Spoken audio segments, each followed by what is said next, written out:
we're going to hand over to, firstly, Robert Sakula, who's going to give a summary of his visits across the shortlisted projects in the South West region. And he's also going to be joined by Rob Gregory. So, Robert, I'm going to hand over to you. Thank you. Thank you very much. Well, I mean, first of all, just thank you to the Southwest region for inviting me to be jury chair for this awards programme, and it's been a great honour, and it's also been a great pleasure as well, because I think there's very few things that, as an architect, I enjoy doing more than seeing what other architects are up to, particularly when the stuff is as good as it has been this year. So we started off, and you saw that photograph earlier of us all in a little room way back at the beginning of 2020, and it was just on the cusp of the lockdown, as I recall, and we were all getting used to kind of, you know, saying hello with elbows and washing our hands a lot and that kind of thing. And we, at that point, we had a long list of, I think it was 40 entries who had entered the awards programme, and during that meeting we shortlisted 13 of them. So it was about a third of them were shortlisted as being buildings that we wanted to visit, and we. The theory was, as always, that we were all going to get in a little van together, or a bus or something, and drive around for 3 or 4 days, because it's a huge area, and visit it all. But it became, as the sort of days and the weeks went past, it became more and more obvious that 4 of us or 5 of us in close confinement in a little van, all sort of breathing on each other, wasn't going to be a very good idea. And it just got less and less kind of likely to happen. And eventually, I think the RIBA as a whole decided, actually, we're just going to postpone or suspend the awards for 2020, and let's pick it up again next year. So nothing happened for a few months. And then earlier this year, John Watkins phoned me again and said, "Oh, guess what? We're picking up again, and we're going to carry on. We're not going to have new awards entered this year, but we're going to carry on with the 2020 awards as the 2021 awards, as it were." But rather than because COVID was still going on, rather than us all huddling in a group and visiting every project together, it was decided that Rob Gregory and myself would, between us, visit all the buildings, but that we would split them, and Rob would see some and I would see others. So because I was coming from London, it made sense for me to do the eastern half, as it were, of the Southwest region, and Rob, starting in Bristol, it made sense for him to go into the sort of nether regions all the way down to the tip of Cornwall. So that's sort of the way we did it. And the 13 entries that we needed to look at split quite well, and I ended up looking at 7 of them, and I think Rob ended up looking at 6 of them. So out of those 13, we had a really good look. We did a lot of talking, we did a lot of thinking, we did a lot of comparing, and of course they were all good projects. I mean, frankly, a lot of the 40 long-listed projects were good projects, and all the 13 projects were good projects. So it was terribly difficult to decide, you know, which one should get the prize and which one shouldn't. But eventually I decided, out of my 7, that I would award 4 with a regional award, and one of them we used as a kind of a regulator, because both Rob and I visited it, and we used that as a way of kind of calibrating all the other awards that we either did or didn't give to the ones that we visited. So I ended up giving 4 out of 7. Actually, Rob gave 5 out of 6. He much better scoring rate than I could manage, and that was great. So my 4, the ones which I gave awards to, were the Windward House, the Malmesbury House, the Bath Schools of Art and Design, and the Corten Courtyard House. And I think it's probably, this isn't the moment to talk about them because we're going to be seeing them one by one in a minute. So with that, what I will do is hand over to Rob to talk about what he got up to. Thank you, Robert, very much. Yes, it was a real treat for me personally. I'd done a stint on the RIBA Awards national group, a 4-year stint. So to be invited back was a real privilege, particularly in my own region. So, as Robert said, I suggested 5 awards from the 6 I saw. It was very different travelling alone, but we had good hosts when we arrived there. We often met the client and the architect. So I'll talk a little bit about the ones I saw. So the first stop on my trip was the Story of Gardening, just sort of south of Bristol, in between Bristol and Bath, part of the Newt estate. And I think my words are going to feature later, but our colleague Lucy Pedler, who was our sustainability expert, was particularly impressed with this building on a number of issues. It's respect to biodiversity, it's low impact, the underground positioning, summer shading with deciduous trees, the services, the heat pumps. I mean, the building, whilst very simple, was very sophisticated in its ambitions. And I've actually been back since with a couple of kids in tow and road tested it properly, and it really was a great museum as an experience. You walk through a treetop sort of path, you descend down on a sort of fully accessible ramp, and you arrive at this amazing shell, which has also had a brilliant exhibition integrated, which I think is testament to how architecture and exhibition works well together. The next port of call on the award winners was Tintagel, Footbridge, and I was lucky enough to meet William Matthews. The last time I met William was at the top of the Shard, because he was project architect for piano for a decade, and that was part of his heritage, as it were. So it was great to meet William again, along with the client. And it really is a wonderful experience, the bridge. We've had bridges win before, we've had bridges win the Stirling Prize before, and this bridge, I think, is a real strong contender. The way it works with ecology, the way it works with the sort of the landscape, the simplicity of it as an idea, but then the detail of how it's executed. It was a real surprise, for example, to be met by this this kind of array of slates on edge, which you walk across, and then almost like a candelabra going across this kind of filigree of stainless steel. So a wonderful achievement, a wonderful story about how a competition can actually be built, and be built really quickly, and delivered by a really ambitious client. So that was a real treat to see that down very far southwest of Cornwall.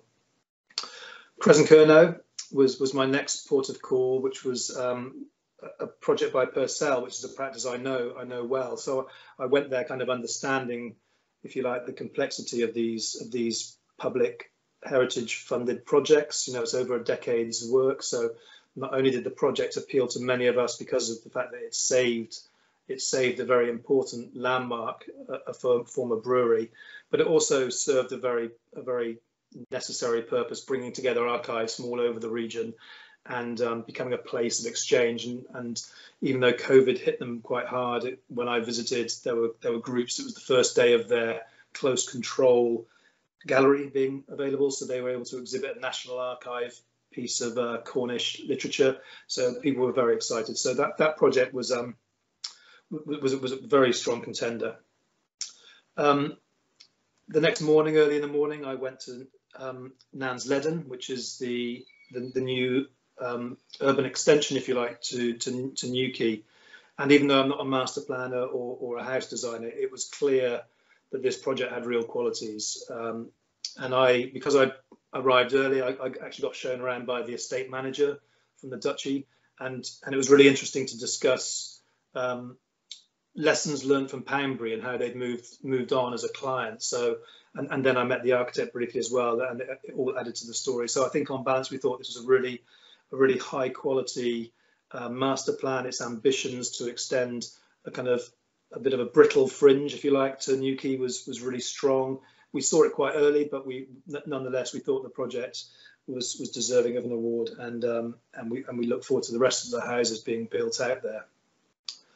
And then Red Hill Barn was the kind of the last project I saw, and this was when we looked at it on desktop studies, we thought it was an interesting scheme, but I was actually quite moved by the project when I went there. It was a stunning building that the architect and his father had sort of found as part of a purchase of land. So the building wasn't particularly known, it wasn't really on anyone's radar, but it was a real building of significance. It's a type of barn where the farm would have kept their prize cattle, so it had a stature that was kind of ecclesiastical almost, and this relatively young team of architects working with the end user, as it were, just did a brilliant job of making just the right decisions, and it was a real treat to see that, and to learn that the architect was a former Bath graduate, which I didn't realise at the time, which was great as well. So, but that was a great end to my 2-day road trip. So thanks again to John and the region for inviting me. I really enjoyed awarding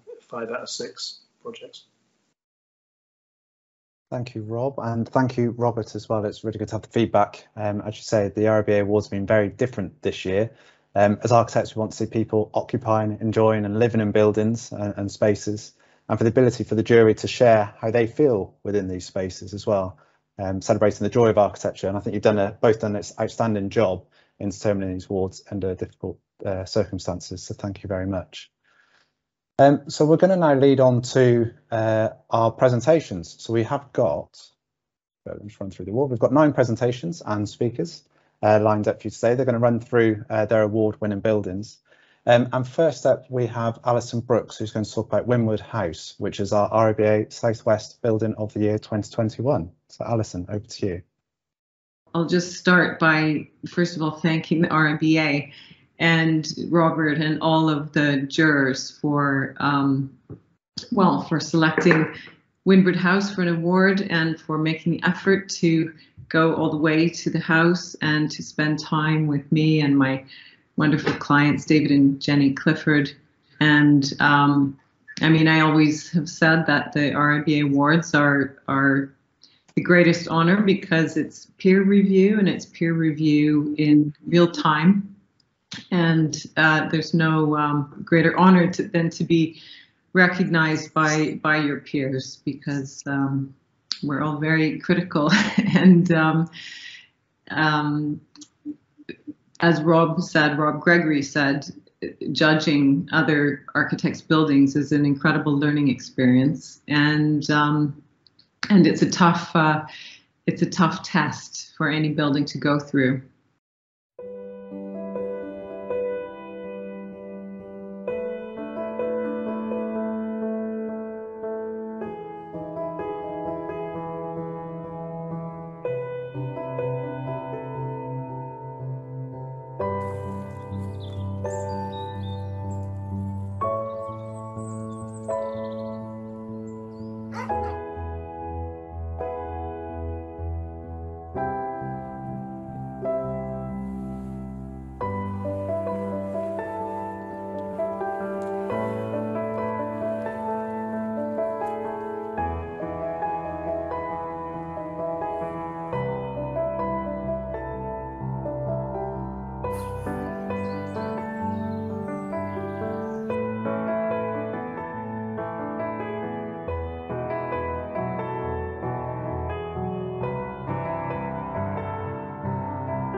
I hope everybody's been able to get a sense of Windward House from that film. And of course, I have to start my talk with a huge thanks to my clients. This project is really a testament to their patience, their trust, their belief that architecture is a form of art, and it's a journey of discovery. I think they were very open to embarking on a journey into the unknown when they first commissioned me to design the house.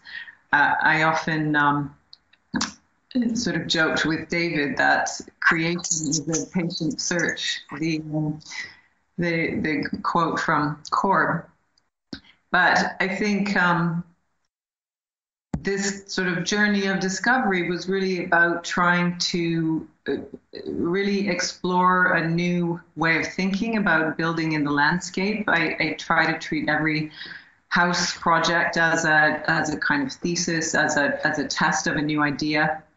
And so this, I think I was first struck when I visited the site, first of all, by the Forest of Dean and the Wye Valley, and what an amazing landscape the house kind of sits in, and at the top of this amazing hill.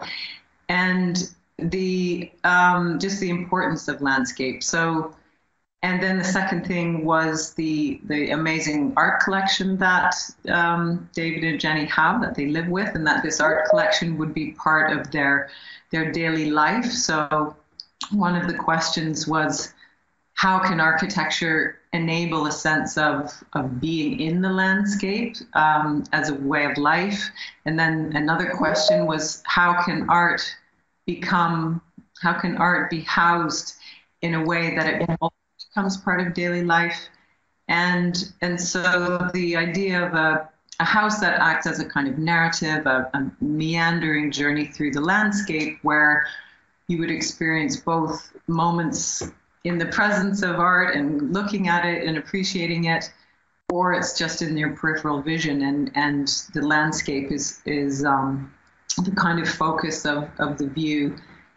And then the other key thing was really the sort of idea of an atrium house, of pulling light into the center of the west wing, and this idea of prospect and refuge, in the words of Colin Ellard, that the most fundamental thing about human habitation and dwelling is combining both refuge and shelter, but having an amazing prospect and view across the landscape. So yes, the project was an amazing opportunity to try to achieve these kind of ambitions.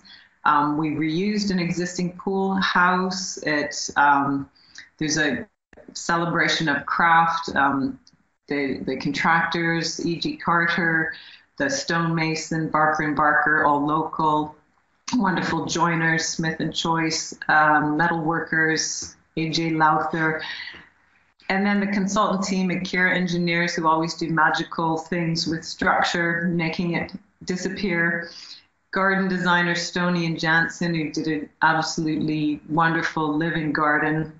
And sustainability was part of the client brief, and is sort of embedded in the project. The very first restoration of Windward House involved digging a huge area of meadow to form the ground source heat pumps for the heating of the building, solar thermal panels, air source heat pumps for the pool. But I think fundamentally, the house acts, I hope, as a kind of device to enable a kind of joyful coexistence with landscape and with an art collection and with my clients, family, and friends. It's very much a home that is open to friends and family and animals. So I'm not sure if I've used up my time. I could talk for a very long time, but I hope that gives everyone a sense of the house. And again, my huge thanks to the RIBA and to David and Jenny Clifford, my fantastic clients. Thank you. Thank you, Alison. I'm not quite sure how we do a virtual round of applause, so but we'll raise a glass of wine later, I'm sure.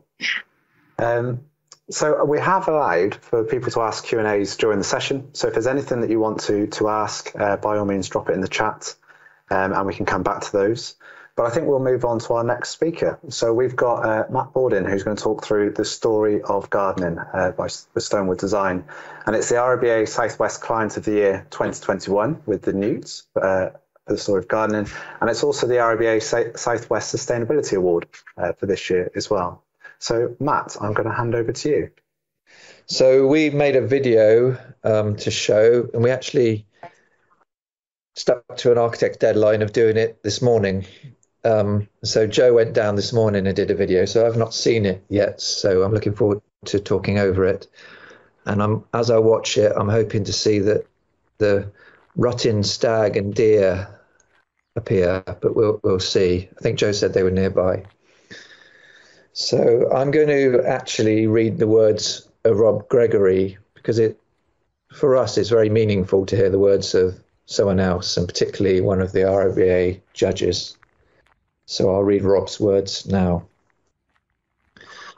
The combination of two concurrent but previously separate projects is largely the secret of success at the Story of Gardening.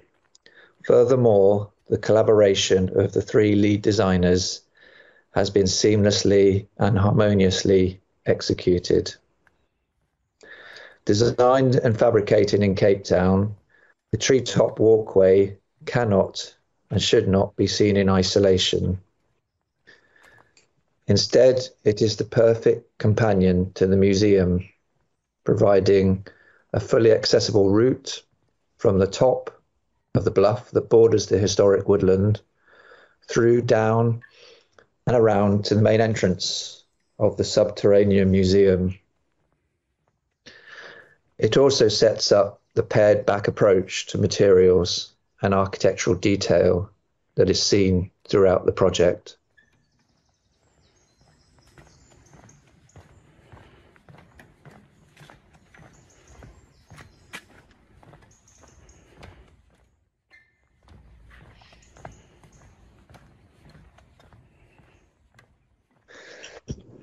The concrete bunker offers the best of both worlds, providing a robust and stable environment within which the exhibition designers have been able to work, while providing a suitable degree of drama for visitors,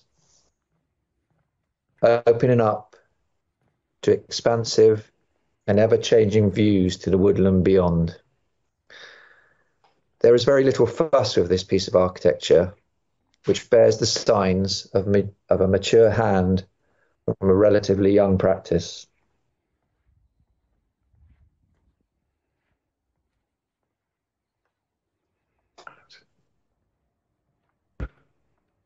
The architect's intention was to create a building that had no or minimal impact on the land, the rainfall, the ecology, the biodiversity, and the trees, which has been more than achieved. It is simply beautiful, but takes a deferential position to the surrounding landscape.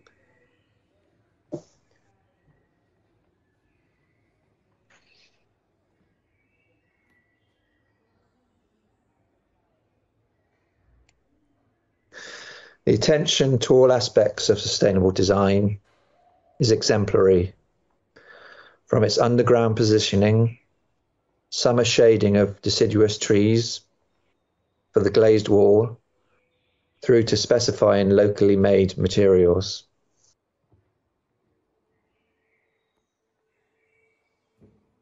The services, the heat pumps, the ventilation strategy, and interseasonal heat store are all thoroughly integrated.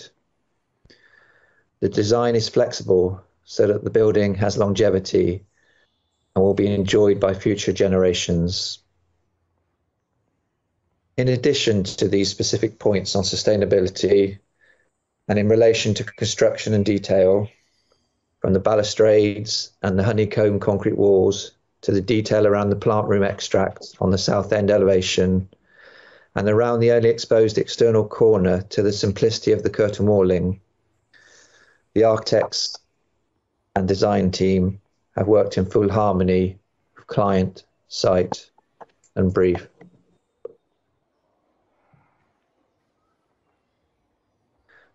So that was Rob Gregory's wonderful words about our building. And at this point, I should credit very much the client at the Newt in Somerset, the environmental engineers, E3, Hydrock were the structural engineers. And this project was very much a collaboration with Mark Thomas Architects in Cape Town and Henry Fagan Engineers, also in Cape Town. Thank you. Thank you, Matt.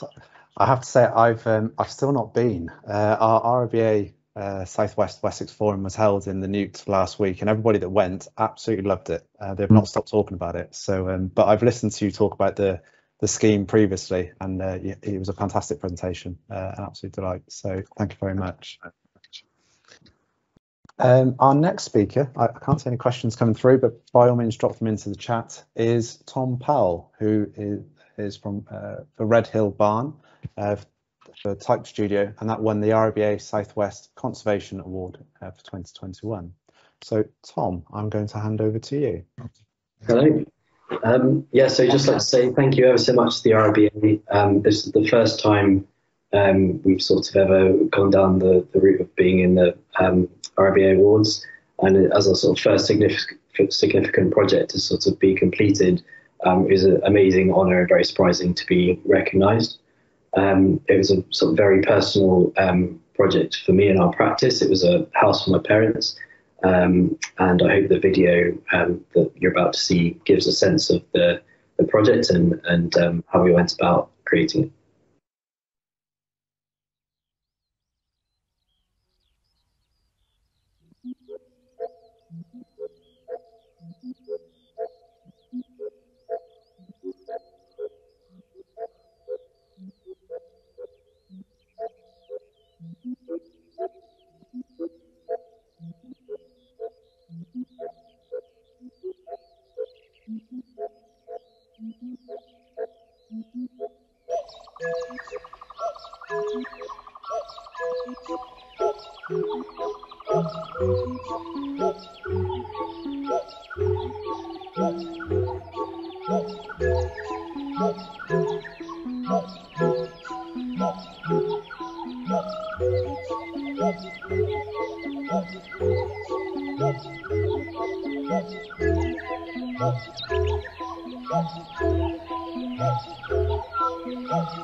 Thank you, Tom. Wow, what a beautiful project, kind of the unequivocal approach to conservation and heritage and your approach to design, but also what a beautiful film. I didn't think the ducks were going to end. I thought I was going to have to cut them out. So thank you very much. Our next speaker is Matteo Malea, who's from Nahum Partners, and he's going to talk through Tintagel Castle Footbridge, which has been nominated for the RIBA Sterling Prize. So today is a dry run for your presentation tomorrow, Matteo, as I know you'll be in Coventry. And Matteo is joining us from Brussels this afternoon as well.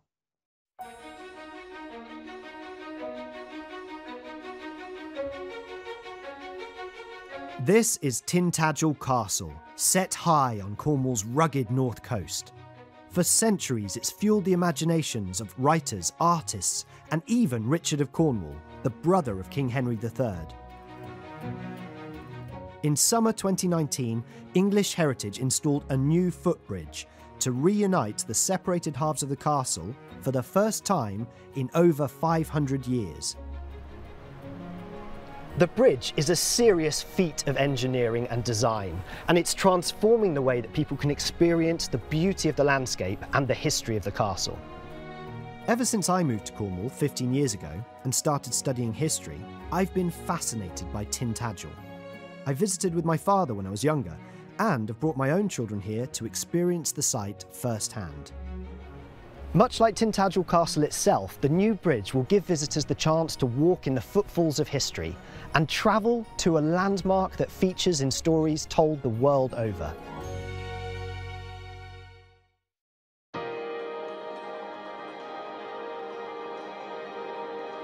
To guide us around this spectacular site, I'm here with Georgia Butters from English Heritage. Georgia, how long have you been working on the Tintagel Bridge project? I've been working on it since April 2017, and I got involved when we were going into the planning stage. Now, when you first saw the design, which by the way I think is stunning, but what did you think? Personally, I thought it looked like the most elegant thing we could possibly do in that space, and I was really excited by it, as loads and loads of people have been. It was just an amazing moment to be able to walk across that bridge and see a view that hasn't been seen for 500 years.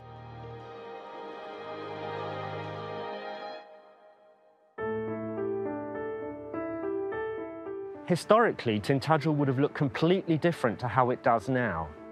There is a natural chasm running through the middle of the site. Those two halves would have been joined by a natural land bridge. In the 15th or 16th centuries, the land bridge collapsed, taking the central part of the castle with it. And now it almost looks as if there are two castles facing one another.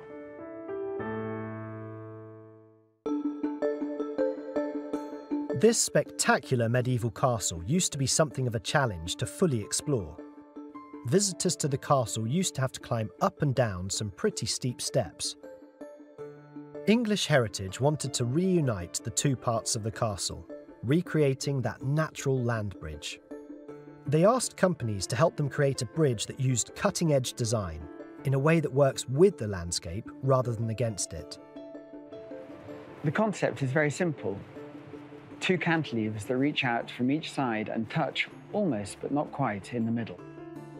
The highlight of the crossing is obviously in the centre of the bridge. The narrow gap represents the transition between the island and the mainland, the present and the past, reality and legend, all the things that make Tintagel such a wonderful and compelling place. Although the bridge is quite minimal by design, building it required some impressive engineering. Two independent cantilevers of approximately 33 metres length each, 57 metres above sea level, 40mm gap in the centre, 47.5 tonnes of steel, 140 metres of oak, 40,000 hand-cut local Delabole slate tiles.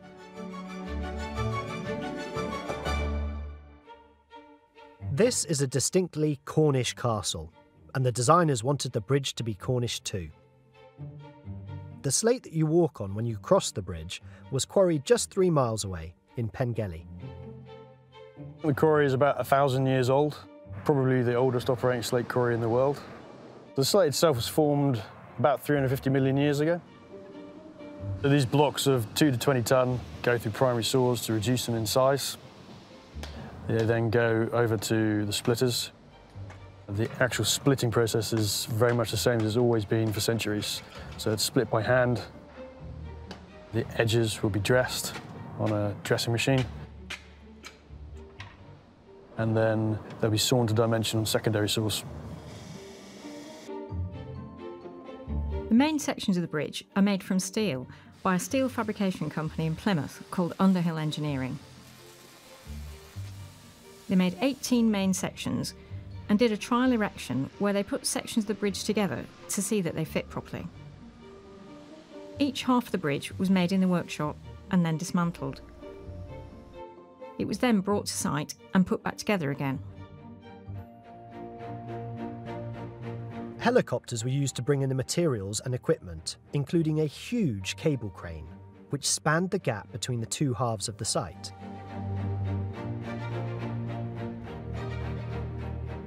Having said all that, the bridge's builders still needed some old-fashioned muscle power to apply the finishing touches. We had guys on rope access hanging off, so you'd establish one part of the bridge and they would let themselves down from that and then be able to bolt on the next piece as they're down there. Incredibly brave guys that do that, and for whom it's just another day in the office to be hanging off a cliffside in Cornwall.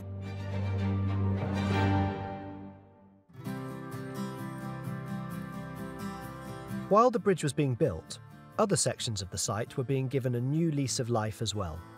The wider project, which involves the footpaths across the site, has real benefits to the archaeology and ecology of the site, because what we're going to try and do is nudge people on a route rather than crisscrossing across the main plateau, which should really protect the wildlife that's up there and also the archaeology.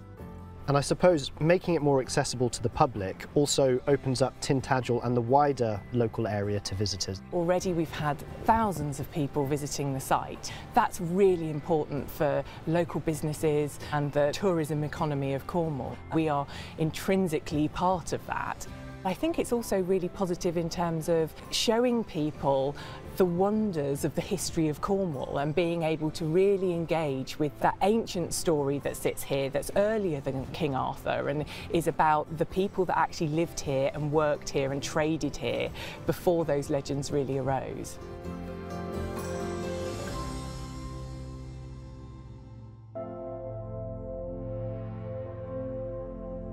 After years of designing, planning and constructing, the new Tintagel Bridge is now open to the public.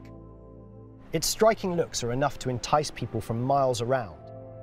But what's even more exciting is that the improved access means even more people can visit and explore the site for themselves.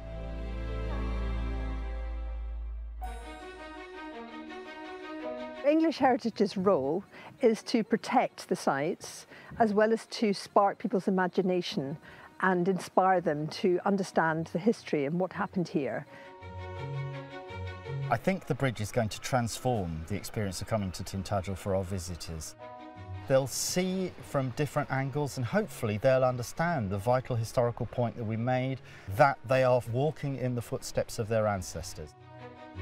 When I first saw the bridge and it was here complete for the first time, I was really quite emotional. I definitely had a tear in my eye because it really means so much to us after all these years of working on it. Walking across the bridge for the first time, it's obviously an immense pleasure.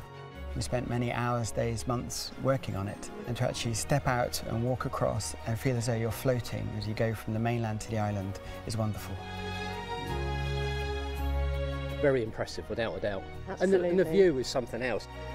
I've been coming down on weekends and just been watching the bridge being built over the last few months.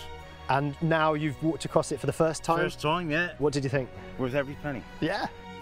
Before the bridge was there, do you know what you had to do? You had to go all the way down to the bottom and then all the way back up to the top. What do you prefer, that up and down or this new bridge? Bridge. What did you think about crossing the new bridge? My mum's getting really scared. Was she holding on to the edge? I've never seen him cross a bridge so quick. It's great. I think it's a lot easier than him to go all the way down and then come back up again.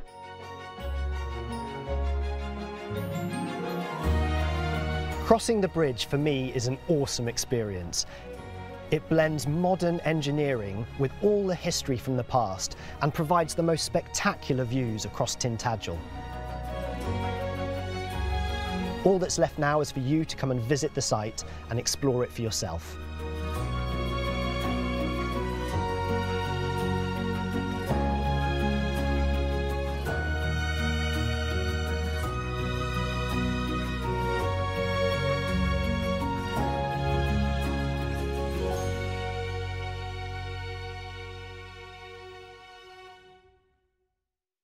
If there's any questions for Ataya, please drop them in the chat. He's going to join us a bit later on. And obviously from a regional perspective, the last time we had a South West or Wessex Sterling Prize winner was before my time. I'm looking at John here as whether he's got an idea of when it was. We did have the Outhouse in Gloucestershire a couple of years ago, which was shortlisted, but we've not had a winner in a very long time. So I'm sure we'll wish Mattea and partners and the client all the best tomorrow night. So our next guest speaker is Bob Prewett from Prewett Bizley Architects, who's going to be talking through Malmesbury House. So we've got a video with a pre-recorded voiceover. All successful projects are based on great clients. Richard, Laura, Max and Eleanor definitely fitted that bill, as they placed a great deal of trust in us, held their nerve at difficult points, and always made the right choices when faced with difficult decisions. Having moved to Malmesbury from London about 10 years ago, they approached us having lived in this intriguing home for a couple of years. The listed house had its origins in the 1670s and was gentrified into a Georgian townhouse around 1800, then subdivided into 3 dwellings and eventually re-amalgamated into a family home. The successive ad hoc alterations had given rise to a number of quirks and eccentricities that ranged from the charming to the plain awkward. The rather generous garden at the rear was quite divorced from the house by virtue of an abrupt level change and the almost complete lack of connecting view. Internally, the upper levels of the house were also quite isolated due to the curious locations of staircases. Our client's aim was to reorganise the rear of the house to create a more useful family area and improve the connections, and to do this with a focus on energy efficiency. Over time, the day-to-day entrance of the house had moved from the rather cramped front door to the side of the house. The previous owner had rather unwisely fitted a kitchen just beyond this point, meaning it was the main thoroughfare. The other spaces at the back of the house, which were former outbuildings, were very narrow, making them more circulation spaces than useful rooms. And there was a rather weak connection between the kitchen and the front of the house via a dark and tortured curved passage. The extent of demolition was deliberately controlled and carefully focused on especially poor quality 20th century walls and partitions, and these removals and the new inserted structure have been transformational, establishing new relations in plan and sections. Our proposal places the kitchen just away from the entrance towards the garden. The previous kitchen space had become a proper hall in its own right and accommodates a new stair to connect the upper floors with this new family hub. And crucially, a new opening at ground floor connects up the entire plan as an enfilade of rooms. New levels and openings have been carefully arranged to step up almost imperceptibly towards the garden, and a new roof form pitches up towards the outdoors, inviting it into the house and defining an area to share food. The interiors of the new work have been executed in softwood and bald-mark concrete, both of which have something to say to one another and the existing stonework of the house. Externally, the rose-coloured zinc complements the broken tones of the surrounding materials, and the variation from sheet to sheet lends this material a softness. The new fabric is compact and super insulated, with heat trickled in by means of underfloor heating. In summer, the massive concrete floor holds some coolth, and the numerous openings provide an abundance of natural ventilation. Roof lights and windows create spaces that are bathed in daylight, such as the kitchen counter and the new sets of stairs.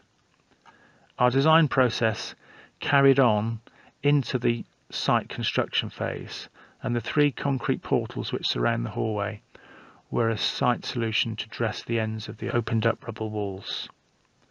They also conveniently provide a place to run electrical conduit and mount switch plates.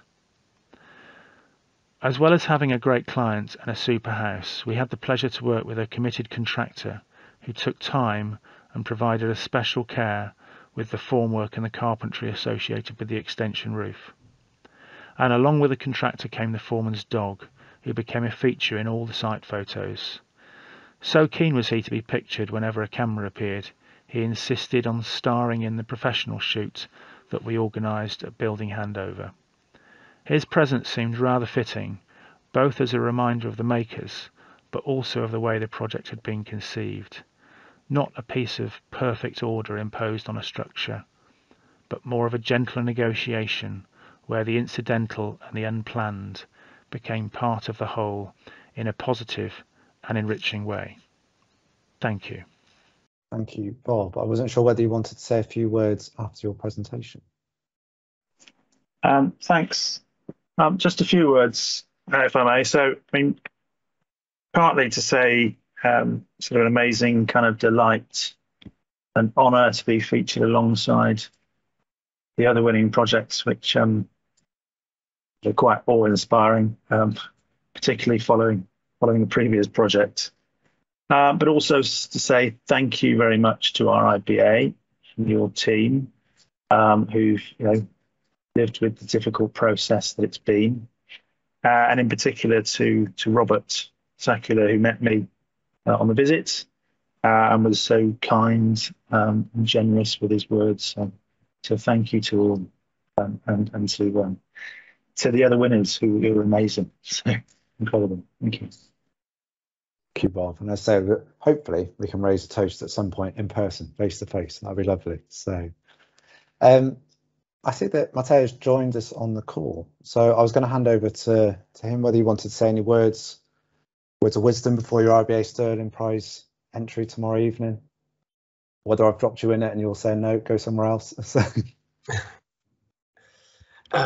Yes, sorry for being late. Well, you were ahead of schedule and I wasn't expecting that, but thank you very much for giving us an award. We are already very pleased with the award that we received from the RIBA. And of course, we'll see tomorrow what the future will bring us, but we are very excited to be part of this competition. So that's an honor for us, and we'll see tomorrow. And I'm available if there is any question on the Tintagel Footbridge that I've followed myself. I'm the project director for Laurent and Partners. And if there is any question on the bridge itself or the design process, I'm happy to answer them. Brilliant. Thank you, Matteo. I think the questions aren't coming through at the moment. We'll keep an eye on it. There is, as I said, it's great to have you on the call, and for the region, it's fantastic to have a Sterling Prize shortlist. So you've got all of our support tomorrow evening. So good luck. Thank you very much. So our next guest speaker is Hugh Petter from Adam Architecture for the project Nansledan. So Hugh, we've got a video with a pre-recorded voiceover. Just while it's coming up, Tom, say thank you very much to Rob for his kind words and to the RIBA. Like Robert said, we're very proud of you amongst such distinguished winners. This is an award not just for my practice as architects and master planners, but also for the wider team, the Duchy, the three house builders, Fry, Morrish and Wayne Homes, and the consultant team, in particular AWP, the engineers, and Fabric, the landscape architects. But I'll be quiet now and let the video play. Hello, I'm Hugh Petter, a director of Adam Architecture, and I've been working with the Duchy of Cornwall and their consortium of developers as the master planner and coordinating architect for Nansledan since 2003. At the outset of the project, we identified 10 key principles to guide us with everything we did. Most importantly, it should be led by public consultation and should be exemplary in terms of sustainability. Nansledan is Cornish for wide valley, at the bottom of which is the Chapel stream, and to the south, the railway line goes through the site to the town centre. Encouraged by Cornwall Council, we developed a master plan for 50 years, providing a strategic vision for the growth of Newquay over that time. The master plan provides a movement network, the key routes of which are highlighted on this diagram, and the actual use of each urban block is only determined at the time that the development comes forward. We used our own PlaceLogic software to test the master plan and to highlight the hottest routes in terms of desirability. The PlaceLogic study identified natural hotspots on the network, which was a good place to locate local mixed-use centres within 5-minute walks of residential areas, and the new sub-town centre was within 10 minutes walk of each part of the site.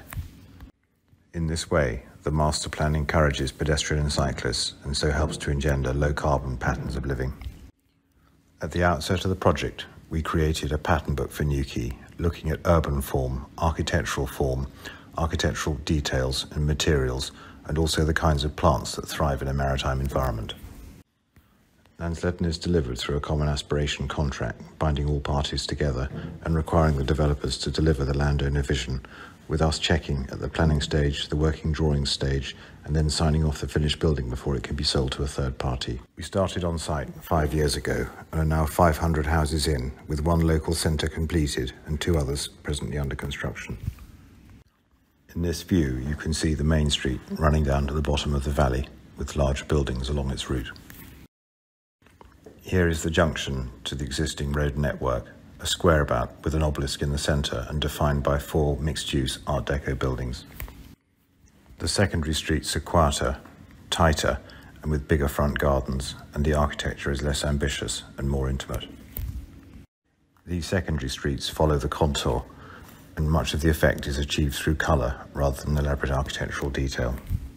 The tertiary lanes are tighter still, with more subdued architecture to reinforce the natural street hierarchy. With all streets, we use special materials such as stone or hung slate in key locations to reinforce local identity. The narrow streets regulate traffic speed through good design, and all the services run from parking court to parking court, meaning that there are no meters on the fronts of any building. Existing landscape features, such as this old farm track, are woven into the master plan to help embed Nansledan into its landscape setting. At the centre of each urban block is a parking court, integrating all the services and SUDs. These parking courts are inhabited either with flats over garages or with little cottages, so that they're all naturally policed through people living there. Key part of the project is to put as much money as possible back into the local economy, supporting local businesses and reflecting local identity through the use of natural materials. Some of our buildings already exceed the RIBA 2030 carbon target, and we're working hard now to integrate more BV and other sustainability measures into our designs. Within each urban quarter, there are green garden squares, integrating allotments with play space to encourage people to come together and to grow their own food as part of the wider food strategy. Front gardens generally have edible plants in, and the street trees too are encouraged to be from edible species.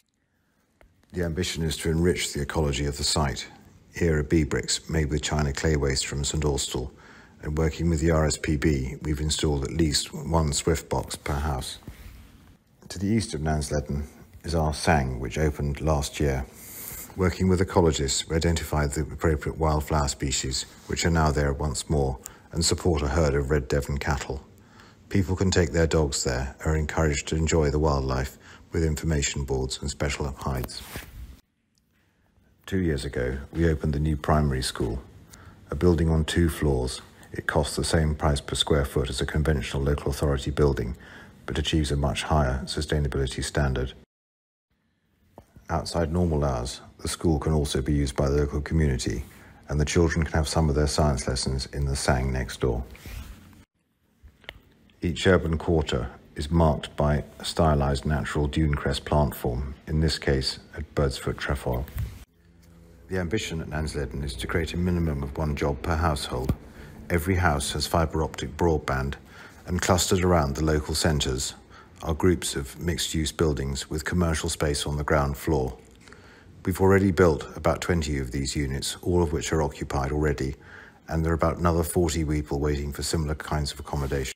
The building under construction here is a new work hub with a coffee shop on the ground floor and a square behind for people to meet outside in fine weather.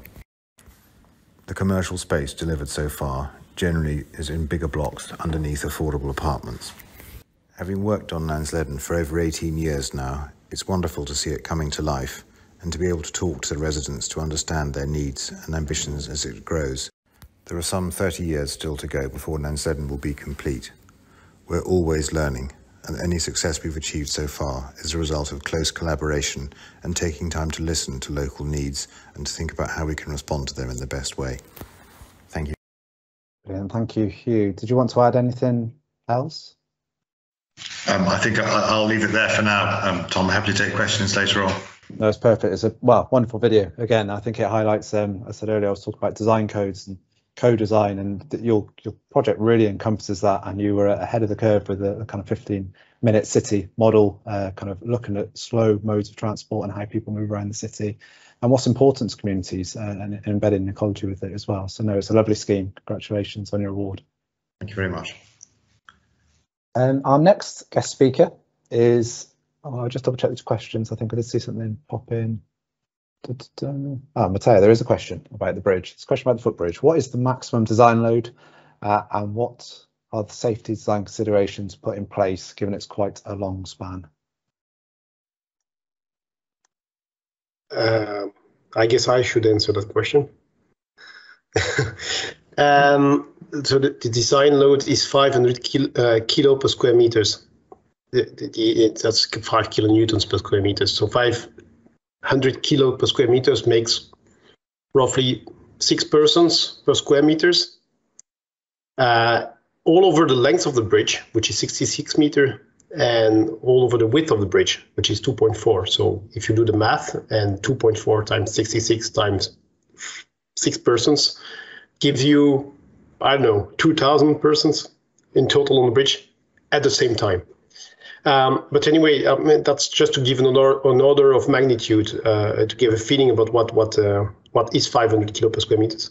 But that's really not for us to define. That comes from the design codes, and it's mandatory. So, and the same goes with the safety factors that we apply. We don't decide that. We take that from the design codes. So it has been designed according to the design codes, with the maximum load applicable on footbridge. Brilliant. Thank you very much. Clear. Well, very clear to me. Like I said, if there's any other questions, drop them into the chat. Thank you very much. Thanks. So our next guest speaker is Alan Green from Grimshaw, who's going to talk about the Bath Schools of Art and Design. So we have, again, got a film with a voiceover. Oh, I don't think it is a voiceover, actually, although I'm slightly regretting. I know. Sorry, with a live voiceover, even though. Thank you, Alan. I'll hand over to you. Thanks, Tom. Yeah, and thanks for everyone who's been so far. It's been a while since I've escaped from London, so it's been nice to have a little journey through the southwest.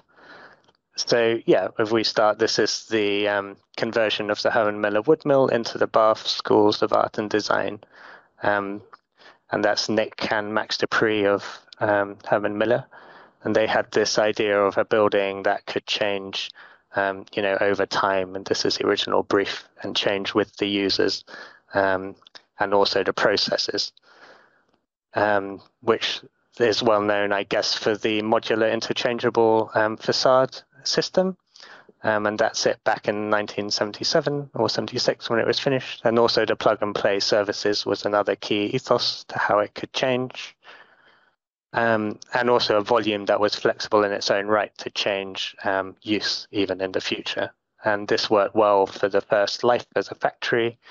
That's it in 2016, and there's a little clip of it in use. And, so that ethos of changing with Herman Miller's processes worked without Grimshaw having to return. But then it was in need of some refurbishment when we returned. which was an opportunity to also upgrade the performance of the facade with insulation and double glazing, but whilst keeping the system and also enhancing the interior lining to give a sort of usable lining on the inside, which you'll see here, hopefully. And then this is a view just sort of panning along the Bristol to Bath cycle path. Some of you all know that.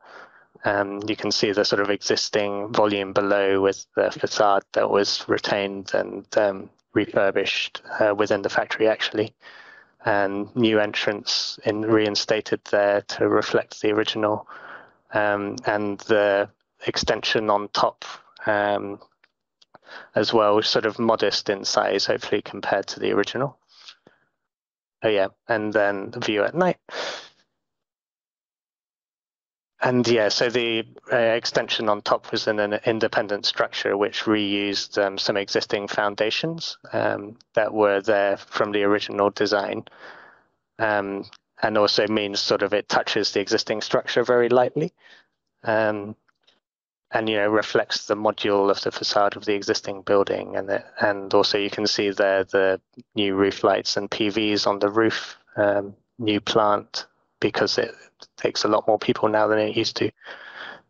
Putting the workshops right in the middle was one of the key features, because the heaviest workshops, because that enables the rest of the volume to be basically one compartment. So these open double height spaces were enabled by that, which means you're always connected back to the activities around you, whether it's left or right. You can always see the chance of different techniques that are on offer to you as a student there. You can see what others are up to, which was a big part of what the school was trying to get out of their move to this building.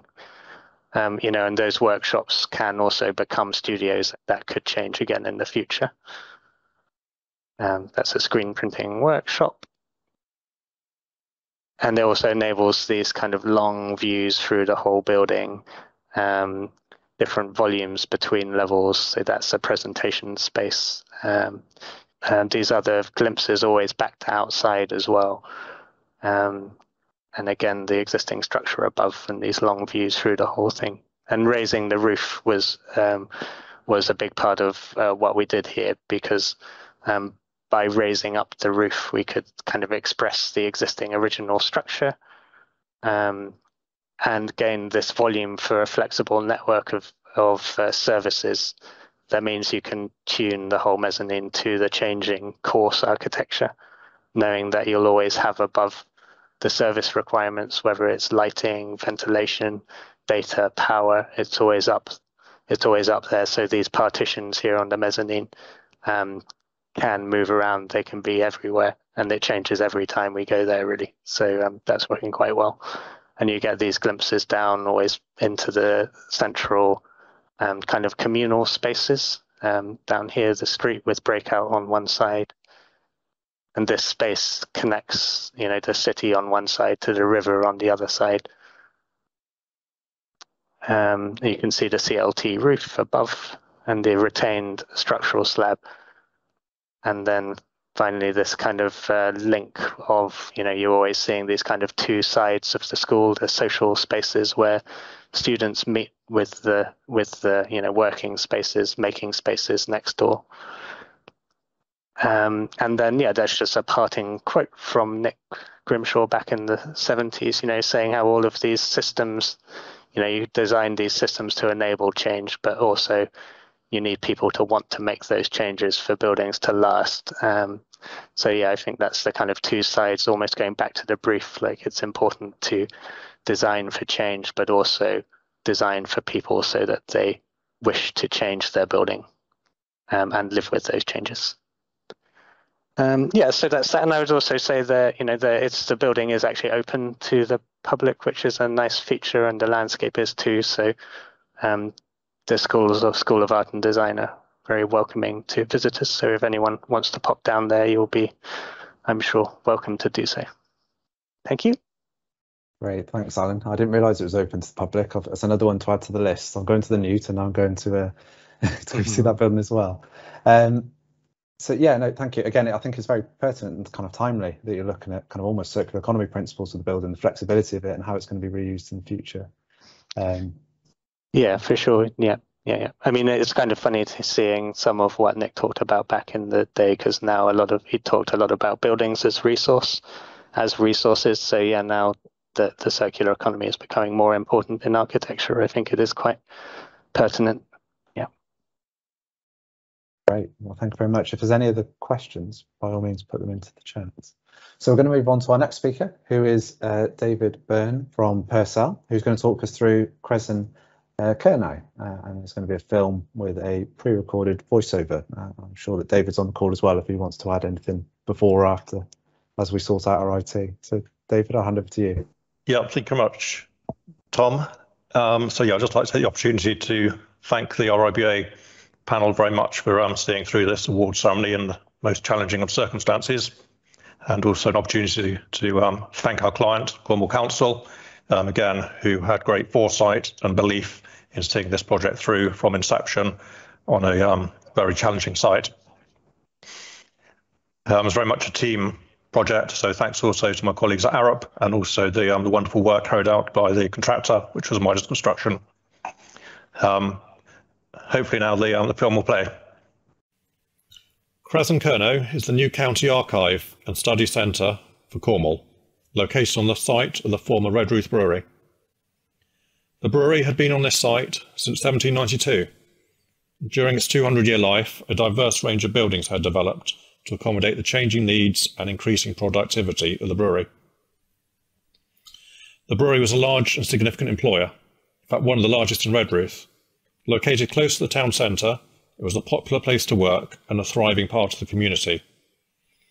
When Cornwall Council considered sites for the new archive facility, the people of Redruth made an impassioned plea to bring the archive to the brewery site, both to enable the site to be put to public use and also to encourage further development in the town and the surrounding area.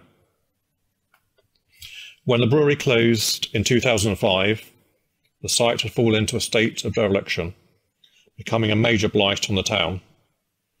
The building suffered 2 arson attacks that left them without floors or roofs, and open to the ravages of the weather, the building soon fell into significant disrepair. In developing Kresen Kernow, Purcell were able to rejuvenate the site by demolishing the less significant industrial buildings, whilst preserving the remains of the more characterful historic structures and converting the more industrial areas into attractive, landscaped external spaces.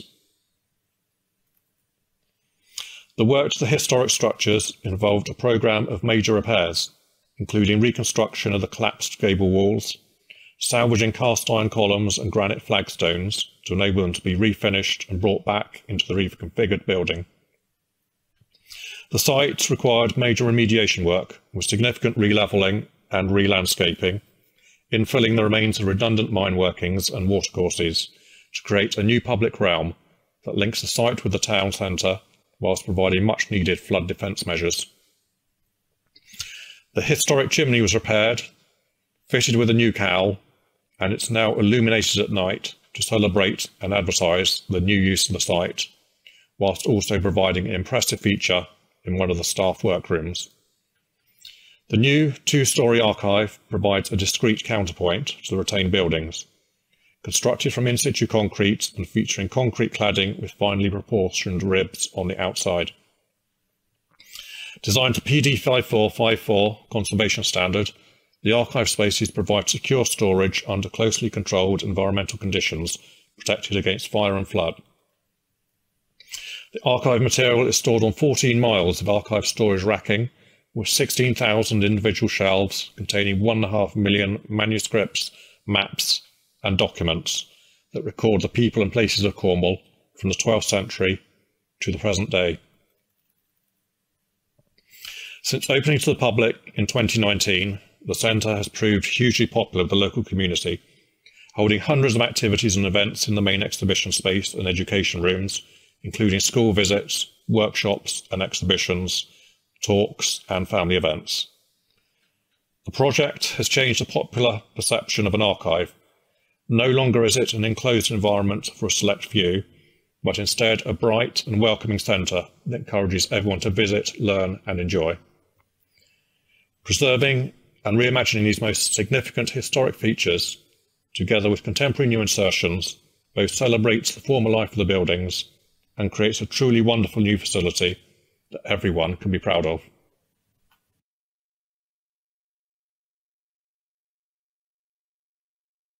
Excellent. I don't know whether you want to add anything more, David, or whether you're happy with the film.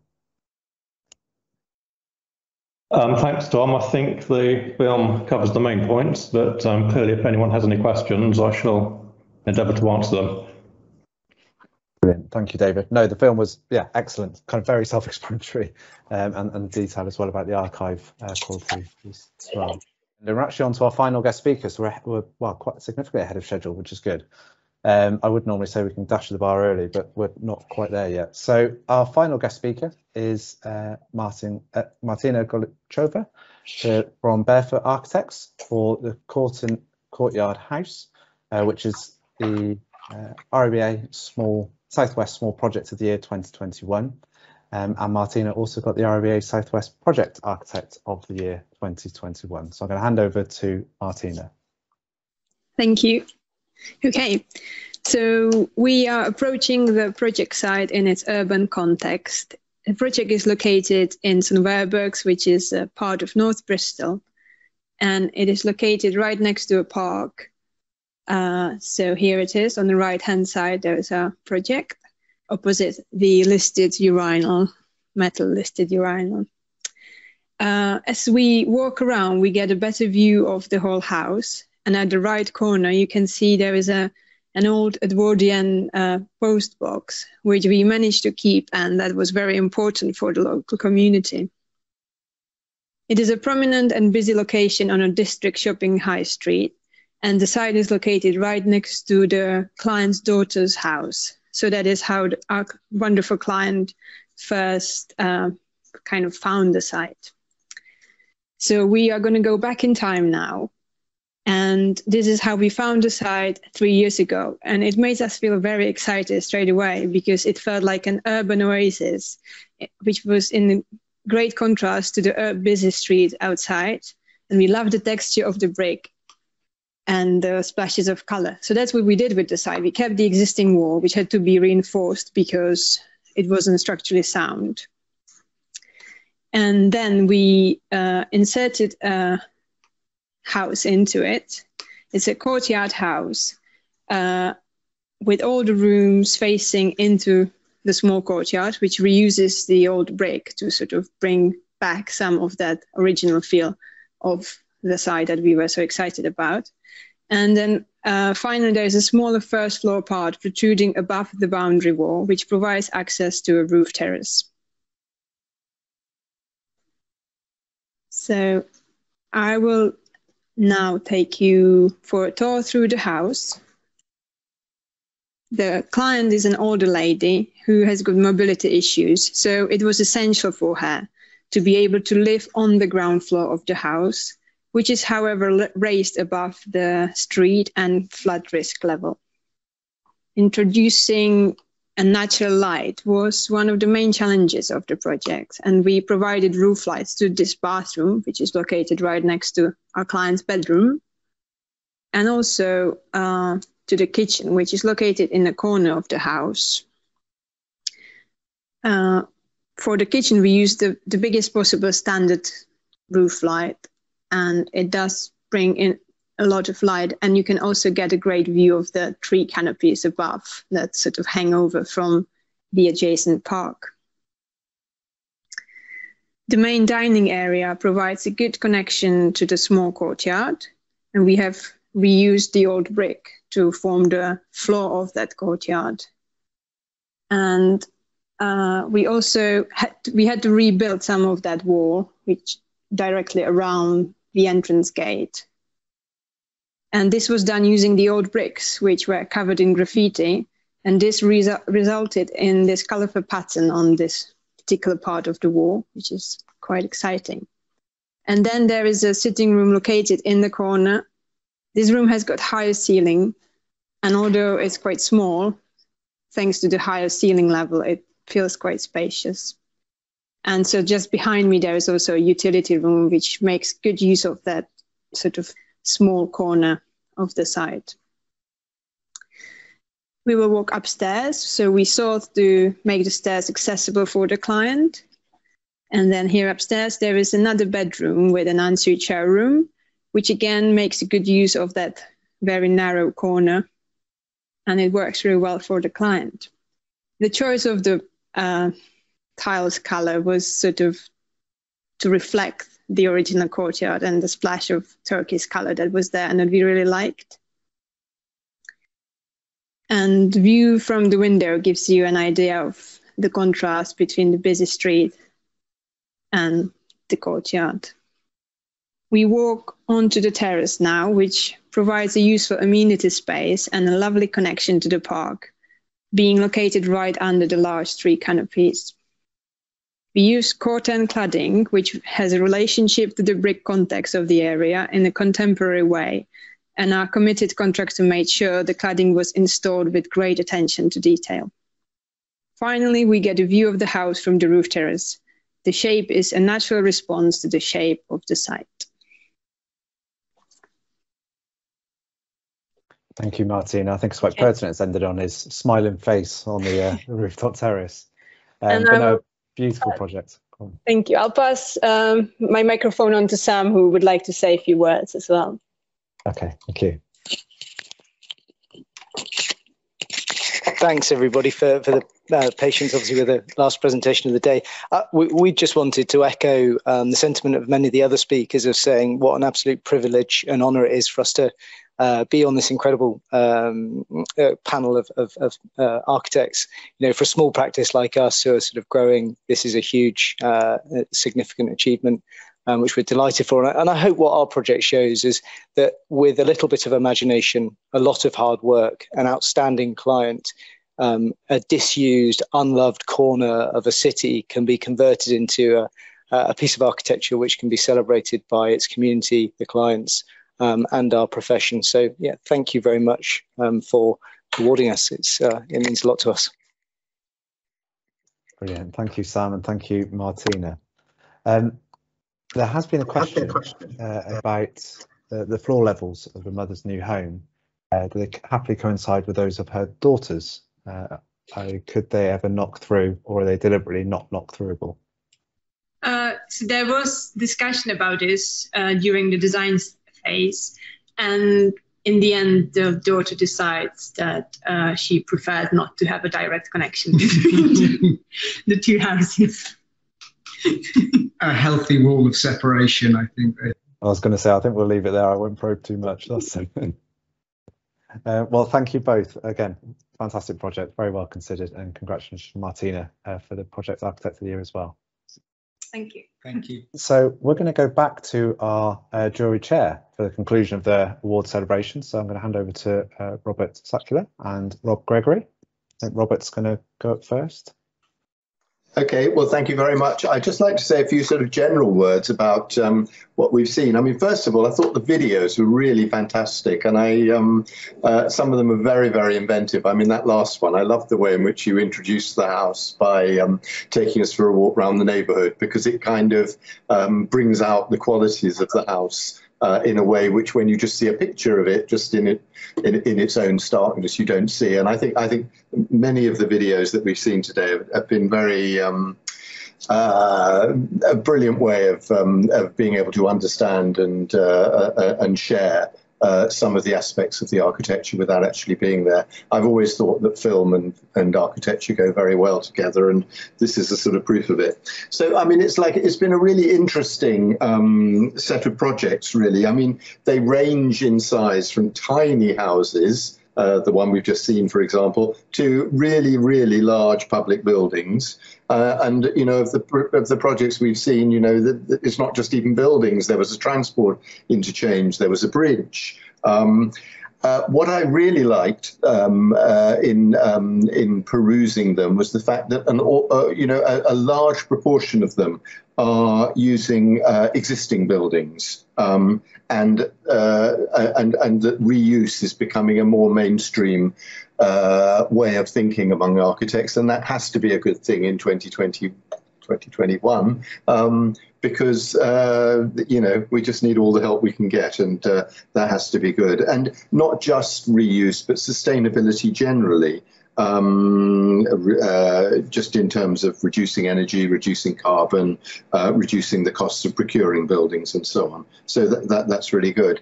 And the other thing that I found with many of the buildings that I looked at was a real regard for context. I mean, I was just talking about that last one and how it sits in its context, but other ones too. I visited some lovely towns in the course of my tour. Malmesbury was one of them, Trowbridge was another, and the way in which buildings were kind of working and integrating themselves with their surroundings. And with the history of their surroundings and so on was really good. And it just, it means that the work that we're doing, or that, I say we, but the work that you folk are doing is actually adding to the history and to the heritage of these very special places. So, look, I just want to say sort of thank you to a few people. I need to say thank you to my fellow jurors, Rob Gregory, you've already who's already spoken, to Caroline Peach, to Rob Mitchell, who was involved in conservation, or our conservation expert, Lucy Pedler, who was our sustainability expert, Alistair Hall.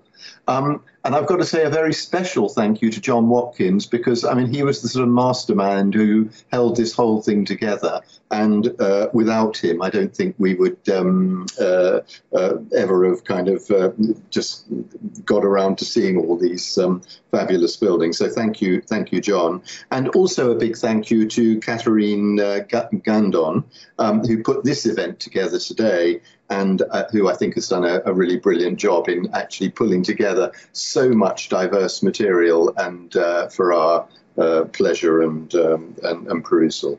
So I just want to say congratulations really to all the winners. And actually, I just want to say congratulations to everyone who submitted, because, as I think I said before, the 9 that won are brilliant projects, but the 13 that were shortlisted are really, really good projects as well. And the 40 that were longlisted also had huge qualities. And it's always kind of difficult when you're involved in a thing like this to have to make those decisions and decide how you're going to, who's going to win and where the dividing line is between winning and losing. But really, it was a real pleasure to see so much good architecture, and I think it bodes well for the future of the Southwest region, that so much quality stuff is happening. So thank you for having me on this event, and I'll hand over to Rob to say, if he wants to say a few words.